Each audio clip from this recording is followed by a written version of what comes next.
ဦးအတိုက်ထဲမှာစိတ်ဝင်စားစရာကောင်းတယ်လို့ကြောက်စရာလည်းကောင်းတဲ့မြင်ကွင်းတစ်ခုကိုမြင်တွေ့ရမှာပါငှက်ပေါက်စလေးတစ်ကောင်ဟာသူ့ရဲ့မွေးချင်းဥတွေကိုအတိုက်ထဲကနေအပြင်ကိုတွန်းထုတ်နေတာပါသူ့အမေငှက်မကြီးကဘေးနားမှာရှိနေပေမဲ့ဒီလောက်ရက်ကိုမတားဆီးနိုင်ပါဘူးခက်ခဲပေမဲ့လည်းလုံလဆိုင်ထုတ်ပြီးဥတလုံးကိုအတိုက်ထဲကနေတွန်းထုတ်နိုင်ခဲ့ပါတယ်ဒါပေမဲ့သူဒီလောက်နဲ့မရက်တတ်ပါဘူးအသက်ရှူမလောက်အောင်ခဏနာပြီးတဲ့နောက်မှာတော့ခန္ဓာကိုယ်ကိုနောက်တစ်ကြိမ်လှုပ်ရှားလိုက်ပြန်ပါတယ်ဒီတစ်ခါတော့အတိုက်ထဲမှာအသစ်ထွက်လာတဲ့ငှက်ပေါက်စလေးကိုပြစ်မှတ်ထားလိုက်ပါပြီသူဟာသူ့ထက်အားနည်းတဲ့ငှက်ပေါက်စလေးကိုသူ့ကြောပေါ်တင်လိုက်ပြီးသူ့ရဲ့အားအင်ရှိသမျှကိုတုံးကအတိုက်ဆွန်းစီရောက်အောင်နောက်ပြန်တွန်းထုတ်လိုက်ပါတယ်သူ့ရဲ့လှုပ်ရှားမှုတွေဟာအလွန်ကိုရက်ဆက်ပြီးပြတ်သားလာပါတယ်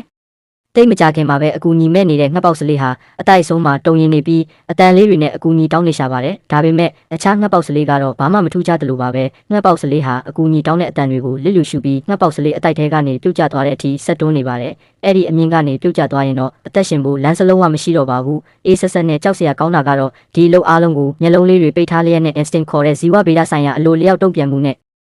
လှုပ်ဆောင်နေတာပါ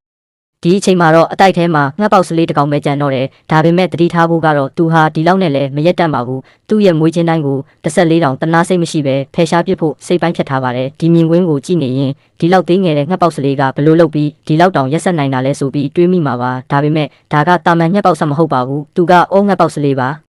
အိုးငှက်တွေဟာသူတို့ရဲ့သားသမီးတွေကိုကိုယ်တိုင်မမွေးမြူကြပါဘူးသူတို့ကတခြားငှက်တွေရဲ့အတိုက်ထဲမှာဥတွေကိုခိုးပြီးထားတတ်ကြပါတယ်ဒါကိုသတိမပြုမိတဲ့အခြားငှက်မိခင်တွေကပဲဒီဥတွေကိုတားဖောက်ပေးပြီးမွေးမြူပေးနေရတာပါအခုလိုအခြားငှက်တွေရဲ့အတိုက်မှာဥတွေကိုအစားထိုးထားတဲ့အဖြစ်မျိုးတွေဟာဒီလိုမျိုးကြေကွဲစရာအဖြစ်ဆိုးတွေနဲ့ပဲအဆုံးသက်တတ်ပါတယ်ငှက်မိခင်ကအစာရှာပြီးပြန်ရောက်လာတဲ့အခါမှာတော့သူ့ရဲ့ကိုယ်ပိုင်ငှက်ပေါက်စလေးတွေပျောက်ဆုံးနေတာကိုတွေ့ရပါတော့တဲ့အတိုက်ထဲမှာတော့ဒီထူးဆန်းတဲ့ဧည့်သည်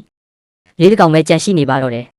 ဘာတစ်ခုခုမှားယွင်းနေတယ်လို့ခံစားရရင်တော့မိခင်ဖြစ်သူရဲ့မွေးရပါ instinct ကပဲကြီးစိုးသွားပါတယ်သူဟာအစာကိုမနာမနေရှာဖွေပြီးဒီအကောင်အတုလေးကိုပဲအမေးမြတ်မရှိပဲတစ်ချိန်ပြီးတစ်ချိန်စက်တိုက်ကျွေးမွေးနေပါတယ်ဒီအတော်အတွင်းမှာတော့အောငှက်ပေါက်စလေးကအရေးအရာအားလုံးကိုလက်ဝက်ကြီးအုပ်ပြီးအလွန်ညံတဲ့နှုံးနဲ့ကြီးထွားလာပါတယ်တလကျော်အတွင်းမှာတင်သူဟာသူ့ကိုမွေးစားထားတဲ့မိဘတွေထက်ပိုကြီးသွားပြီးအစာစားခြင်းစိတ်ကလည်းအလွန်ကိုများပြားလာပါတယ်